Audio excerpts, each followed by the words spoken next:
A senior clerk at Buckingham Palace noticed on Saturday morning that the Prince of Wales's specific instructions had been placed inside the internal directory at 3:40 in the morning, at a time when instructions of any kind almost never entered the palace's system. The instructions had rescinded a specific arrangement the clerk had processed the previous week under the Queen Consort's authority.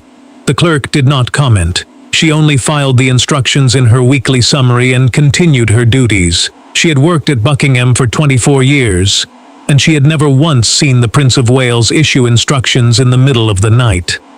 Prince William had discovered on Friday evening that Queen Camilla had secretly approved a specific arrangement that contradicted the family privacy protocol William had signed 2 years earlier.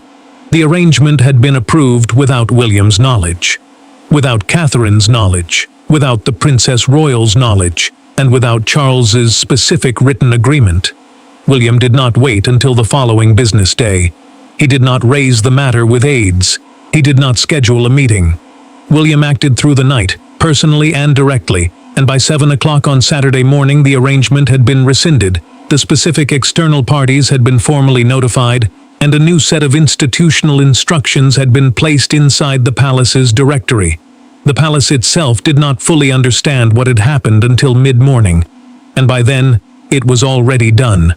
Before we go deeper into what this really means for the royal family, please take a moment to like this video and subscribe so you don't miss a single update. William had learned of Camilla's arrangement at approximately 8 o'clock on Friday evening.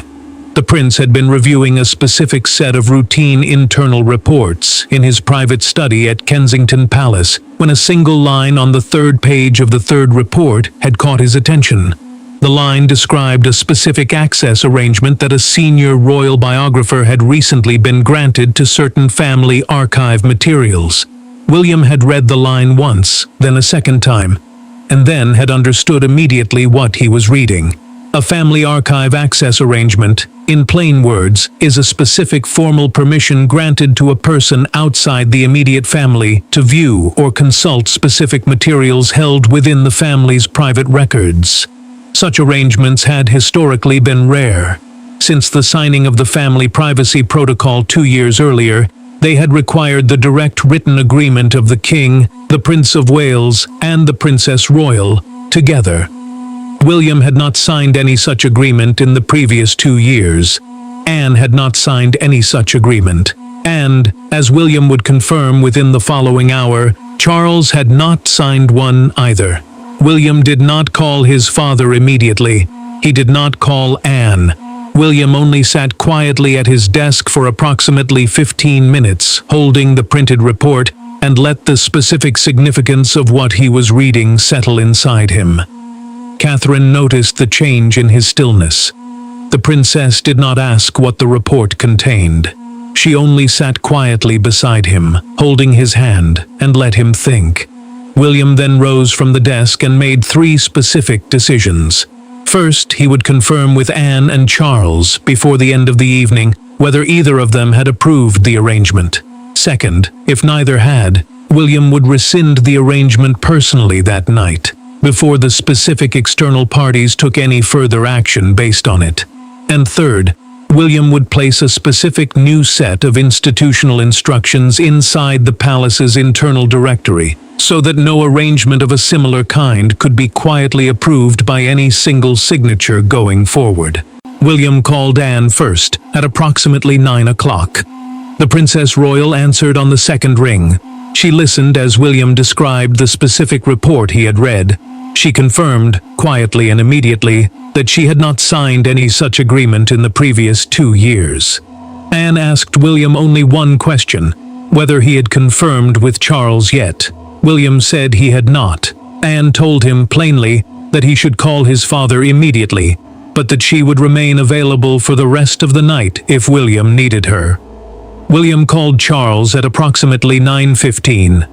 The king answered from Highgrove, where he had spent the previous 3 days.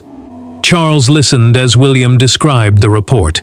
He, too, confirmed that he had not signed any such agreement, and Charles asked William only one question, whether William had a specific course of action in mind. William said that he did. Charles did not ask him to explain. The monarch only said that William should proceed with whatever he believed was needed, and that Charles would support the specific action without asking for revisions. William began the specific work at approximately 9:40 on Friday evening. He worked from his own private study without any aide involvement, with only Catherine present in the small sitting room next door. He drafted the specific rescission of the arrangement personally, in his own hand. He drafted the formal notification to the specific external parties personally, in his own hand, and he drafted the specific new institutional instructions that would be placed inside the palace's directory personally, in his own hand. Sophie was brought in at approximately 11 o'clock. The trusted confidant did not speak much when she arrived at Kensington. She only took the specific documents William had drafted, arranged the specific overnight delivery of the formal notification to the external parties, and coordinated the specific placement of the new institutional instructions inside the palace's internal directory. Sophie asked William only one question: whether Camilla should be told before Saturday morning. William thought about it for a long moment. He answered honestly. He said no, not because he wished to conceal anything from Camilla, but because he wished to give her the courtesy of hearing about the reversal in person, from him, at Buckingham Palace on Saturday morning, rather than from any aide or any external notification. Sophie accepted the answer. The specific work took approximately 6 hours. By 3:40 on Saturday morning, the rescission had been formally executed, the external parties had been notified in writing, and the new institutional instructions had been placed inside the palace's directory. William finished the specific work, stood up from his desk, walked into the small sitting room where Catherine had been waiting, and sat down beside her without speaking. Catherine did not ask what he had done. She only rested her head against his shoulder and let him rest for a few hours before Saturday morning began. Camilla learned of the reversal at approximately 7 o'clock on Saturday morning. The Queen Consort was at Clarence's house when a single trusted aide brought her a specific short letter in William's own hand, describing what had been done through the night. The letter was brief. It was respectful. It did not accuse Camilla of anything. It only described the specific reversal, the specific reasons, and the specific request that Camilla come to Buckingham Palace that morning to discuss the arrangement in person with William. Camilla read the letter twice. She folded it once, and she prepared to travel to Buckingham immediately. The 4 reactions moved through the palace in a slow, spreading current across Saturday morning. William felt weight first, then resolve, then the calm clarity of a future king who had acted through the night to protect a specific institutional framework the family had signed together.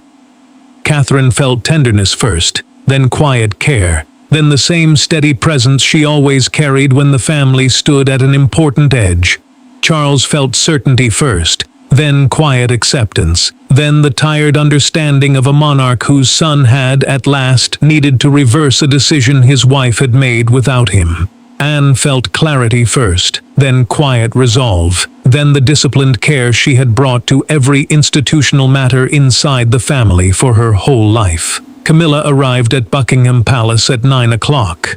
She did not carry any prepared statement. She did not bring any aid. The Queen Consort only entered the palace through the private entrance, walked directly to William's temporary office at Buckingham, and sat down opposite him without speaking.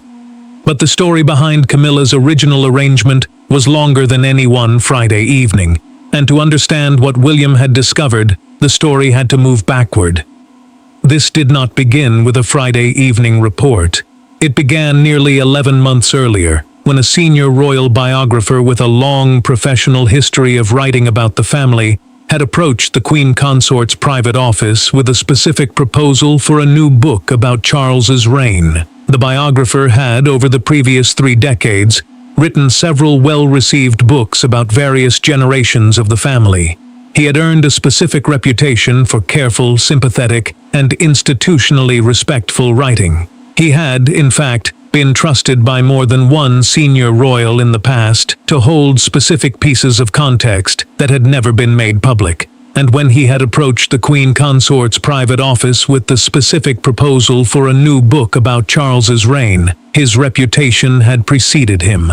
The biographer's proposal had been specific. He had proposed to write a comprehensive book about the first decade of Charles's reign, a book that would draw on both public sources and, where the family would permit, on specific archive materials that would give the book the kind of authoritative depth no external biographer had previously been permitted.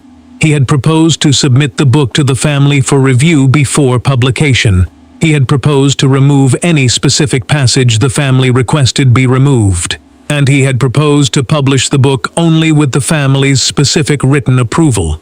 Camilla had read the proposal with interest. The Queen Consort had, over the previous 3 years, watched a specific public narrative about Charles's reign develop that had, in her assessment, not always given her husband the full credit his careful work deserved.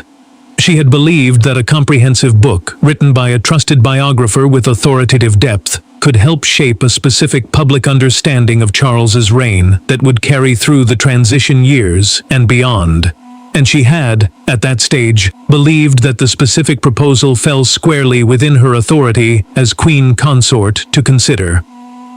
According to a documented account later prepared for senior aides, Camilla had, over the following 4 months, discussed the biographer's proposal with her own private team, but with no member of the family beyond her own household.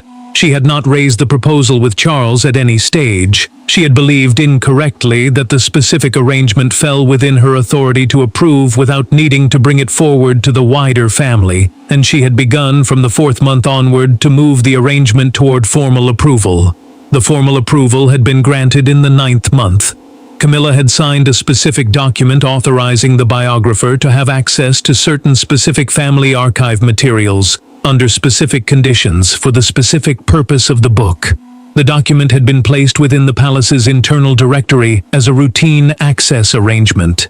It had been processed by the senior clerk who noticed the change on Saturday morning, and it had, from that point forward, been treated within the palace's operational systems as a specific approved arrangement that would proceed unless specifically reversed. The biographer had begun the specific work in the 10th month. He had reviewed the specific materials Camilla had approved. He had drafted specific outlines and specific chapter proposals. He had, by the 11th month, been ready to begin the specific writing of the book. And it was in the 11th month that the specific routine report describing the arrangement had reached William's Friday evening reading. The specific problem with Camilla's approval was not the biographer's reputation. It was not the specific book's likely quality. It was not even, in the strict sense, the specific content of the archive access. The specific problem was that the family privacy protocol William had signed 2 years earlier, the specific institutional framework the family had built together after William's public breaking of silence, had established a specific rule about any arrangement of this kind. Any external access to family archive materials required the direct written agreement of the King, the Prince of Wales, and the Princess Royal, together. Not the Queen Consort alone, not any single signature, all 3 signatures together, or no arrangement at all. Camilla had not deliberately overridden the framework. Camilla had in fact believed, incorrectly, as she would come to understand on Saturday morning, that the framework applied only to specific commercial arrangements involving Diana-related materials, and did not extend to a scholarly book about Charles's reign. She had drawn this specific distinction inside her own thinking. She had not consulted anyone about whether the distinction was correct, and she had, in the specific error that would only become fully visible when William read the routine report on Friday evening, treated the framework as a narrower institutional rule than the framework's specific language actually established. According to a private palace briefing prepared for the senior household in the months after Saturday morning, several members of Camilla's own household had raised gentle questions during the 4 months when the biographer's proposal was under private consideration. One senior aide had specifically asked Camilla whether the framework applied to the arrangement. Camilla had answered that she believed it did not. The senior aide had not pressed the question further, and that specific unpressed question would, in retrospect, be the single most consequential missed opportunity in the entire 11-month process. Sophie had, throughout the 11 months, remained entirely unaware of the arrangement. The trusted confidant would only learn of it on Friday evening, when William asked her to help coordinate the overnight rescission. Sophie had, on receiving the specific documents William had drafted, felt only one thing. She had felt sadness that Camilla had not raised the arrangement with the wider family, because if she had, the specific distinction Camilla had drawn about the framework would have been corrected quickly and without any of the specific overnight action that had eventually become necessary. Anne would learn the full context only on Saturday morning, in a private briefing with William. The Princess Royal would receive the context calmly. She would not raise her voice. She would ask only one specific question: whether William had, in his overnight work, gone further than the strict rescission of the arrangement required. William would tell her honestly. He had drafted new institutional instructions that would make it much harder for any similar arrangement to be approved by any single signature going forward. Anne would review the specific instructions, and Anne would tell William, quietly and without ceremony, that the specific new instructions were exactly what the framework had needed for the previous 2 years. That was why the story had reached this specific Saturday morning. Not because any single event had forced the specific timing, not because any single meeting had triggered it, but because a single routine report had reached William's Friday evening reading, and William had recognized in that report the specific institutional breach the family privacy protocol had been designed to prevent. And once William had acted through the night to reverse the arrangement, the story had no choice but to return to the present. Camilla sat opposite William in his temporary office at Buckingham Palace at 9 o'clock on Saturday morning. She did not speak immediately. William did not either. Both of them let the specific silence of the room settle before either of them said anything. William had, in his overnight work, thought carefully about how to open the conversation. Camilla had, in her drive from Clarence House, thought carefully about how to respond. Neither of them wished the moment to become heavier than it needed to be.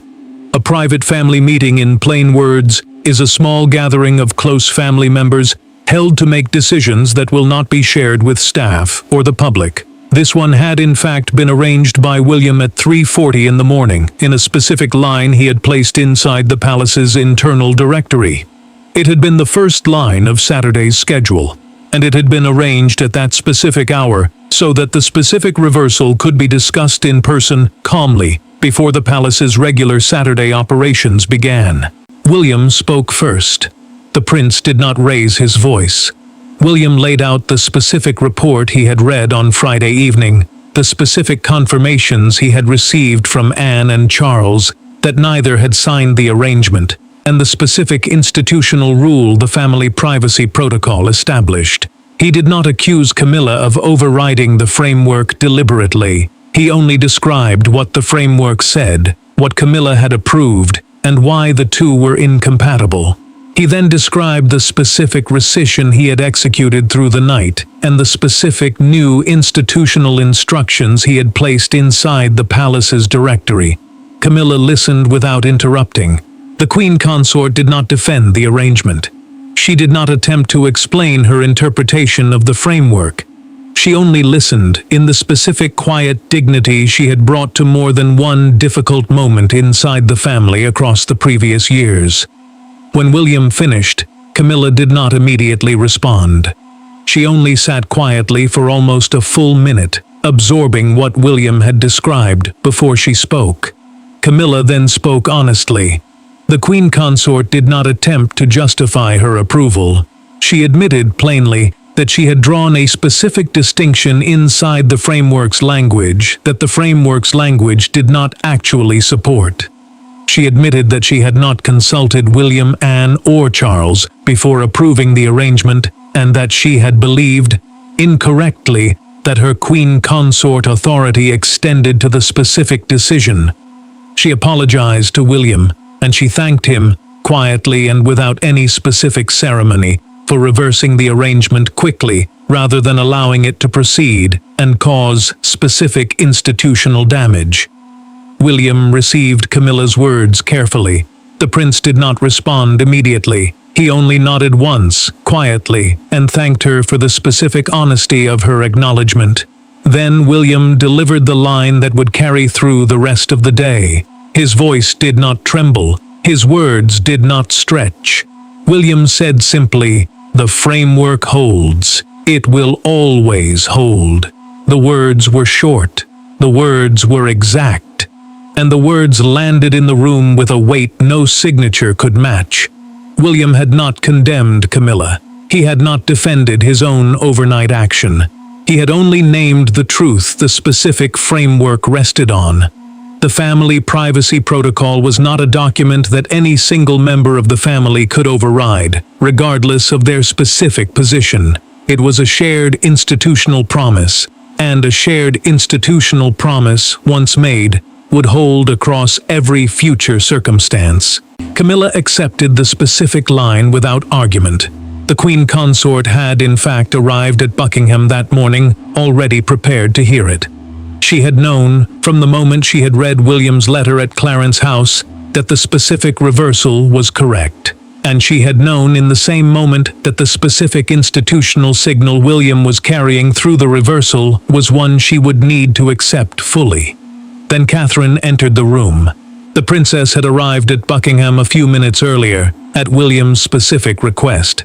Catherine did not sit down immediately. She only stood beside William near the desk and looked at Camilla with a specific quiet care that she had, in fact, brought to more than one difficult family moment across the previous years. And then Catherine spoke. The princess did not raise her voice.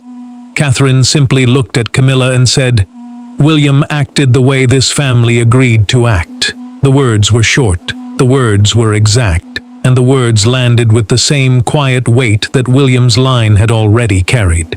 Catherine had not defended William beyond what was needed. She had only named the specific institutional truth that both William and Camilla had, in some form, already understood.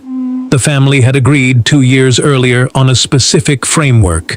William had acted according to that specific agreement, and no member of the family, including Camilla, could reasonably ask for anything different. Camilla received Catherine's words carefully. The Queen Consort did not respond immediately. She only looked at Catherine for a long moment, then looked at William, and then quietly acknowledged the specific truth of what Catherine had said with a small nod. William felt weight first, then quiet resolve, then the calm clarity of a future king who had acted through the night in the specific way the family's institutional framework had required. Catherine felt tenderness first, then quiet resolve, then the same steady care she always carried when the family stood at an important edge. Charles felt certainty first, then quiet acceptance, then the tired understanding of a monarch whose son had reversed his wife's decision without any specific cruelty.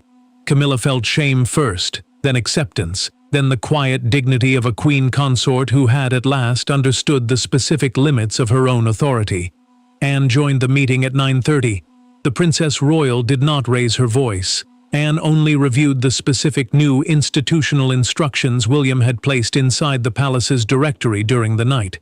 She confirmed that the instructions were exactly what the framework had needed. She thanked William for the specific overnight work, and she asked gently whether Camilla wished for anything further from the specific meeting beyond what had already been discussed. Camilla thought about the question. She answered honestly. She said no. She only wished quietly to write a specific personal letter to the biographer that afternoon, so that the reversal would be delivered directly by her hand in her own words, alongside the formal notification William had already sent. William accepted the request without hesitation.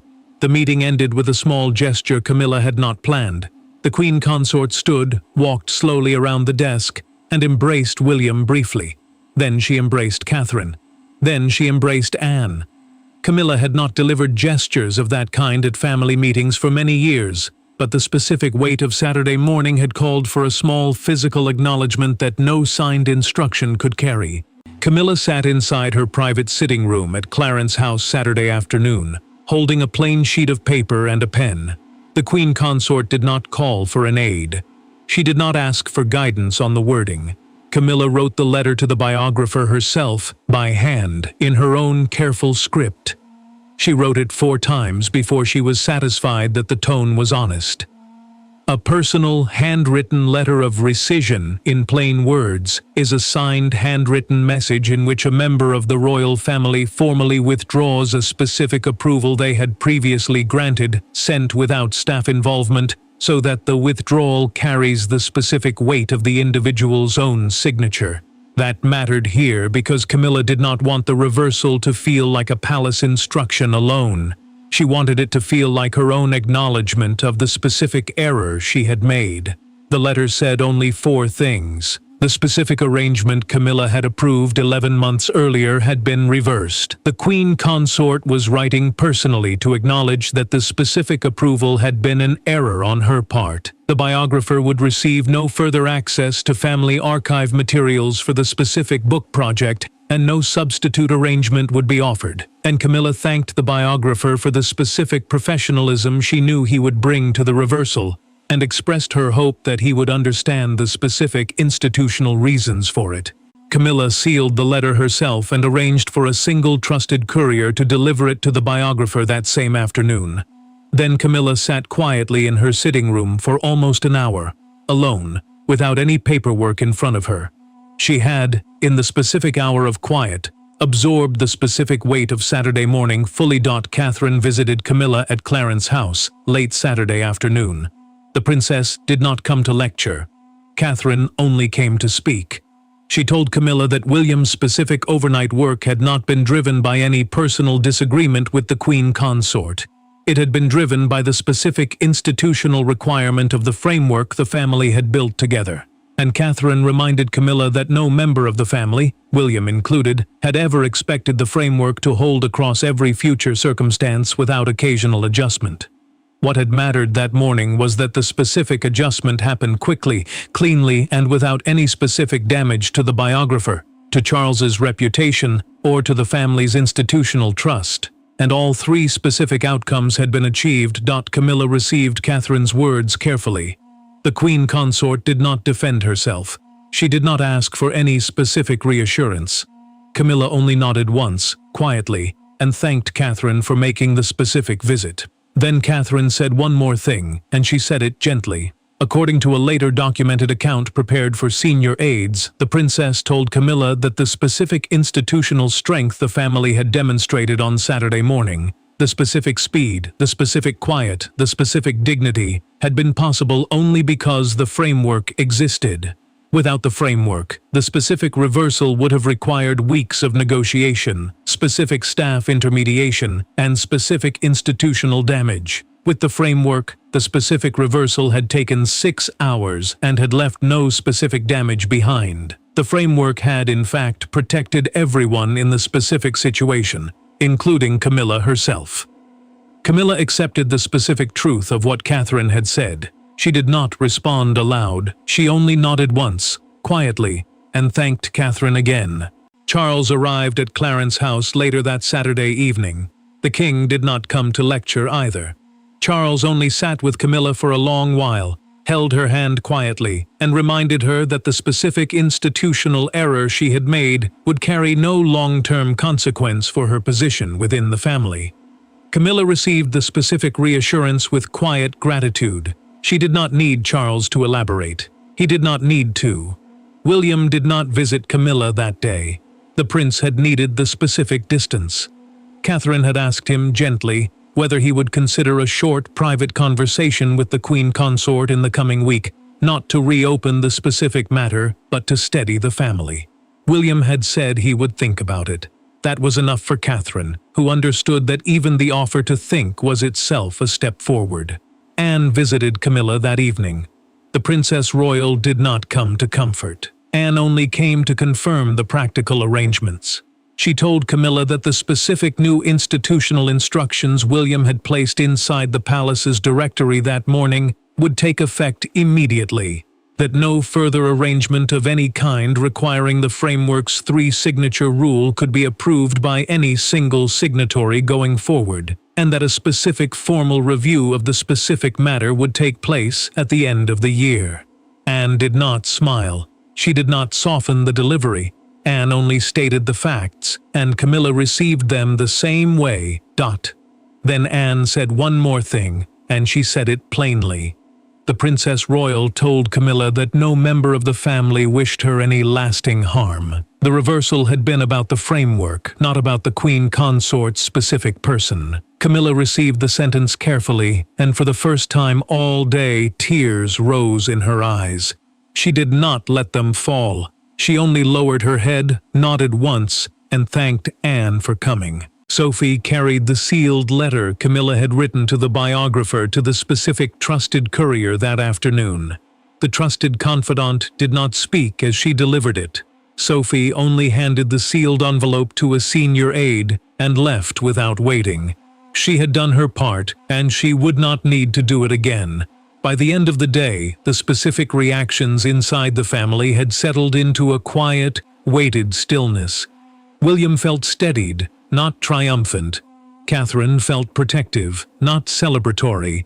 Anne felt clear, not vindicated. Charles felt exhausted, not diminished. And Camilla felt humbled, not broken. The specific institutional error had been corrected. The specific framework had held, and no member of the family carried any specific residual bitterness beyond the specific weight of the day itself. The palace released a very short note on Sunday morning. The wording was brief, the tone was steady, and the signature at the bottom belonged to the king. The note confirmed only 3 things. A specific archive access arrangement approved by the Queen Consort in the previous months had been rescinded by the Prince of Wales through a specific institutional instruction issued Saturday morning. The rescission had been made in accordance with the specific requirements of the Family Privacy Protocol signed by the King, the Prince of Wales, and the Princess Royal 2 years earlier. And no further public statement would be made by any member of the family on the specific matter. A palace note of this kind, in plain words, is a short official statement issued by the palace to acknowledge a specific institutional action that has already been taken, without revealing any private details beyond the specific facts the family has chosen to share. This one mattered because it confirmed publicly that a specific reversal had taken place, without describing the specific arrangement that had been reversed or naming the specific external parties involved. The country received the note with quiet interest. Most viewers understood the specific facts of the note without needing them to be spelled out further. Most understood that a specific institutional framework had been reasserted after a specific approval had been made outside its specific rules. And most understood without needing to be told directly that the Prince of Wales had acted with specific speed and specific quiet in a way that had, in fact, protected everyone involved from the specific institutional damage the arrangement would have caused if it had been allowed to proceed. A major newspaper carried the story under one careful headline that spread across every screen by midday. William held the line. A national newspaper headline, in plain words, is the short, bold sentence at the top of a story that shapes how the public will read everything below it. This one mattered because it named the specific institutional action in the shortest possible way, and because the specific verb, held, captured exactly what the framework had done and what William had done to defend it. A national broadcaster framed the whole moment with one line during a midday bulletin. A national bulletin, in plain words, is a short news update read out at fixed times of day, meant to give the whole country the same version of the story at the same moment. The broadcaster said only this: the Prince of Wales acted overnight to protect a specific institutional promise the family had made together. That sentence traveled quickly. It did not accuse anyone. It only named what had happened. Camilla did not appear in public that day. The Queen Consort remained inside Clarence's house quietly, and the palace made no attempt to explain her absence beyond the specific note that had already been released. That silence, too, was a decision. It allowed Camilla to carry her own specific moment privately, in a way that a scheduled appearance would have made impossible. William made no direct comment. The prince stepped out briefly for a previously scheduled engagement and answered every specific question about the note with a single careful sentence. "The framework holds." William said nothing else. He did not need to. The sentence itself was the answer to every specific question the country's press might have asked. By evening, a second broadcaster framed the story with the line that would carry the longest. This was not a rebuke. This was a framework doing exactly what it was built to do. That sentence traveled further than the first. It did not humiliate anyone. It did not exalt anyone. It only named what had happened, in language the country could carry home. And inside the palace the household understood that the story had passed beyond their reach. The public had received the note, and no further explanation would be needed. Charles signed one final document on Monday morning. The king did not summon a large audience. Charles simply sat inside his private study, read the wording twice, and signed. The paper confirmed a new palace protocol that strengthened the family privacy protocol's specific application. A private palace protocol, in plain words, is an internal royal rule that controls how sensitive family matters are handled behind palace doors. This one mattered because it explicitly extended the framework's three-signature rule to every specific arrangement involving external access to family archive materials, closing the specific interpretive gap Camilla had drawn during her private consideration of the biographer's proposal. The new protocol stated that no external access to family archive materials, of any specific kind or for any specific purpose, could be granted without the direct written agreement of the King, the Prince of Wales, and the Princess Royal, together. The protocol confirmed that this rule extended to scholarly, journalistic, biographical, and commercial arrangements without exception, and it confirmed that the rule would apply to arrangements approved by any member of the family, including the Queen Consort, for the specific avoidance of any future doubt. William signed his own copy the same morning. Anne signed as the third witness, and the protocol was placed formally within the palace's institutional records the same evening. Camilla signed a personal acknowledgement. The Queen Consort had not been asked to countersign the protocol itself, but Camilla had, of her own initiative, written a specific short handwritten note welcoming the specific clarification of the framework's application, and asking that her acknowledgement be placed within the archive alongside the strengthened protocol. William received the note with quiet gratitude. He placed it inside his own personal drawer. Without any further comment, Sophie carried the finalized protocol to the office of the Lord Chamberlain later that evening. The trusted confidant did not speak as she delivered it. Sophie only handed the sealed folder to a senior aide and left without waiting. She had done her part, and she would not need to do it again. Anne offered the final judgment inside a quiet corridor at Buckingham Palace. The Princess Royal spoke to Charles with the plain, steady tone that had carried the whole story. Anne told her brother that a framework that could be corrected quickly, when a specific error was made, was a framework that would carry the family through many decades of specific institutional adjustments, and a framework that could not be corrected quickly, no matter how well it had been drafted, would eventually collapse under the specific weight of even a single unaddressed error. William had corrected the specific error quickly, and in doing so, William had, in fact, strengthened the framework more thoroughly than any specific new signing could have strengthened it. Charles nodded. The monarch understood the message. The story reached its final truth inside those words. A family can survive a private error. A family cannot survive a private error that no one has been permitted to correct. The monarchy did not weaken that week. The monarchy only demonstrated again that its specific institutional frameworks carried their weight best when the family was permitted to defend them quickly, quietly, and without any specific cruelty to the person whose error had triggered the correction. William had reversed Camilla's secret decision through a specific overnight action, but Camilla had accepted the reversal without argument. Catherine had named the specific institutional truth the reversal rested on. Anne had drawn the practical shape steadily. Charles had signed with quiet acceptance, and the framework at last had been strengthened in the specific place where it had needed strengthening for 2 years.